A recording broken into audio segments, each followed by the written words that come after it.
And good evening to you. We begin tonight at our roundhouse. Yep, our state lawmakers just wrapped up today's special session with a plan to make sure New Mexicans don't go hungry the rest of this year. Griffin Rushton joins us live from our state capitol in Santa Fe. So, Griffin, lawmakers are investing, quite a bit of money into these food assistance programs.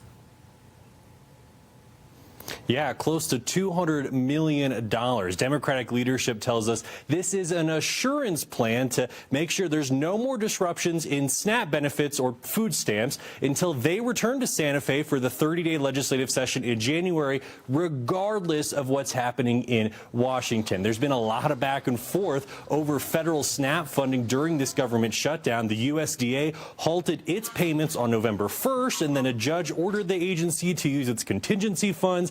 And then the Trump administration fired back and is now even threatening some states that are backfilling those SNAP payments. New Mexico state leaders already used $30 million in emergency funds to cover SNAP benefits for New Mexicans during the first 10 days of November. Well, that money ran out today, and legislative leaders say they're just not taking any more chances here, especially with the holidays right around the corner. If for whatever reason the chaos of D.C. doesn't get less chaotic, which I don't have any reason to believe that it won't. This is a backstop to make sure no New Mexican goes hungry over the next couple of months.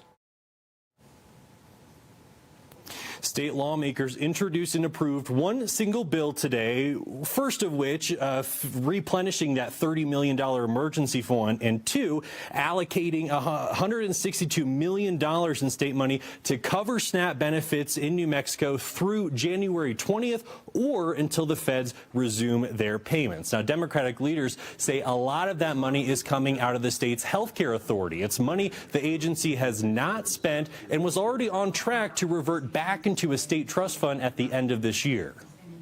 Not every state is in the position to step up and take action to help its most vulnerable.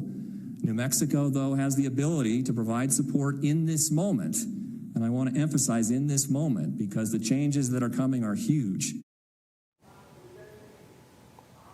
Yeah, legislative leaders say there will be other federal funding issues to address during the upcoming legislative session in January, but they say this additional funding will ensure the more than 460,000 New Mexicans that rely on the SNAP program will still be able to put food on their table, again, regardless of what's going on in Washington. Legislative leaders did say today that they do expect the feds to reimburse the state for all this extra SNAP funding, but we'll see if that actually happens. Yeah, all of this happening in the busy holiday season. We were all just talking about that. So, Griffin, how are Republican lawmakers just feeling about this plan moving forward? Well, they're not very happy about spending so many state dollars on this. They insist that New Mexico's congressional delegation, specifically New Mexico's 2 Democratic U.S. senators, could have avoided all this by voting to reopen the government. But it is worth noting a lot of Republican lawmakers did vote in favor of this additional funding today. We're going to hear more from them coming up at 6.